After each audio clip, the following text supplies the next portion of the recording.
बोल दो। जय माता दी दोस्तों, आज माँ शैलपुत्री का पहला दिन है।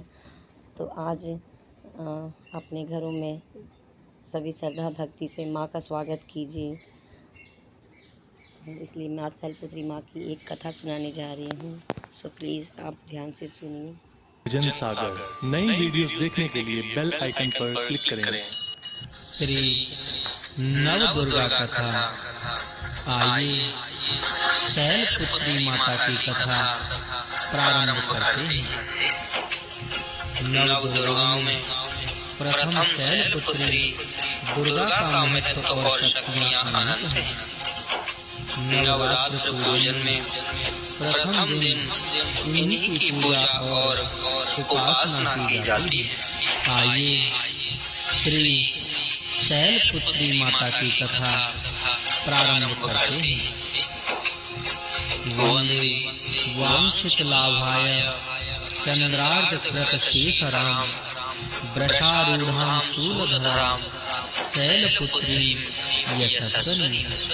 माँ दुर्गा अपने पहले स्वरूप में शैलपुत्री के नाम से जानी जाती है। पर्वतराज हिमालय के वहाँ पुत्री के रूप में उत्पन्न होने के कारण इनका यह शैलपुत्री नाम पड़ा था।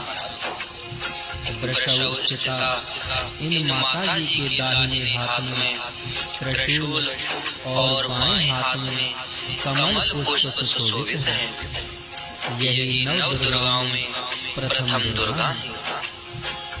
अपने पूर्व जन्म में ये प्रजापति दक्ष की कन्या के रूप में उत्पन्न हुई थी। तब इनका नाम श्री सती था।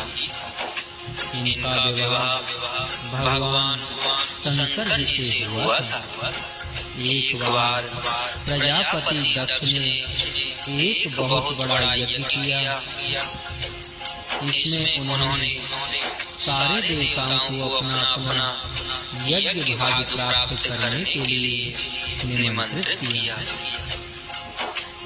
किंतु भगवान शंकर जी को उन्होंने इस यज्ञ में निमंत्रित नहीं किया। माता सती ने जब सुना कि हमारे पिता एक अत्यंत विशाल यज्ञ का अनुष्ठान कर रहे हैं, तब वहां जाने के लिए उनका मन विकल हो उठा। अपनी यह इच्छा उन्होंने भगवान शंकर जी को बताई। सारी बातों पर विचार करने के बाद उन्होंने कहा, प्रजापति दक्ष किसी कारणवश हमसे रुष्ट हैं। अपने यज्ञ में उन्होंने सारे देवताओं को निमंत्रित किया है। उनके यज्ञ भाग भी उन्हें समर्पित किए हैं, किंतु हमें जानबूझकर नहीं बुलाया है, कोई सूचना तक नहीं भेजी है। ऐसी स्थिति में तुम्हारा वहां जाना किसी प्रकार भी श्रेयस्कर नहीं होगा। भगवान शंकर जी के इस उपदेश से माता सती का प्रबोध नहीं हुआ।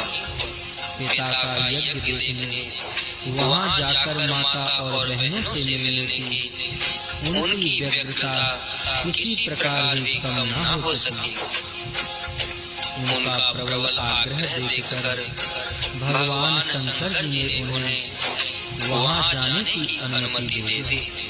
माता सती ने पिता के घर पहुंचकर देखा कि कोई भी उनसे आदर और प्रेम के साथ बातचीत नहीं कर रहा है। सारे लोग मुंह फेरे हुए हैं। केवल उनकी माता ने स्नेह से गले लगाया। बहनों की बातों में व्यंग और उपहास के भाव भरे हुए थे। परिजनों के इस व्यवहार से उनके मन को बहुत क्लेश पहुंचा। उन्होंने यह भी देखा कि वहां चतुर्दिक भगवान श्री शंकर जी के प्रति तिरस्कार का भाव भरा हुआ है। दक्ष ने उनके प्रति कुछ अपमानजनक वचन भी कहे। यह सब देखकर माता सती का हृदय क्षोभ, ग्लानि और क्रोध से संतप्त हो उठा। उन्होंने सोचा, भगवान श्री शंकर जी की बात न मान यहाँ आकर मैंने बहुत बड़ी गलती की है। वह अपने पति द्रोहन भगवान श्री शंकर जी के इस अपमान को सह न सकी। उन्होंने अपने उस रूप को तत्क्षण वहीं योग अग्नि द्वारा जलाकर भस्म कर दिया।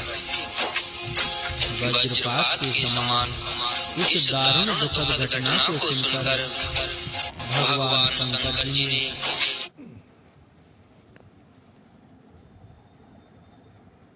छोटा सा स्प्रेड खा क्रुद्ध हो अपने गणों को भेजकर दक्ष के उस यज्ञ का पूर्णतः विध्वंस करा दिया। माता सती ने योगाग्नि द्वारा अपने शरीर को भस्म कर अगले जन्म में शैलराज हिमालय की पुत्री के रूप में जन्म लिया। इस बार वह शैलपुत्री नाम से विख्यात हुई। माता पार्वती जी हेमवती भी उन्हीं के नाम है। उपनिषद की एक कथा के अनुसार इन्हीं ने हेमवती रूप से देवताओं का गर्भ भंजन किया था। शैलपुत्री देवी का विवाह भी भगवान श्री शंकर जी से हुआ। वह भगवान शिव जी की अर्धांगिनी बनी। इस प्रथम दिन की उपासना में योगी अपने मन को मूलाधार चक्र में स्थित करते हैं।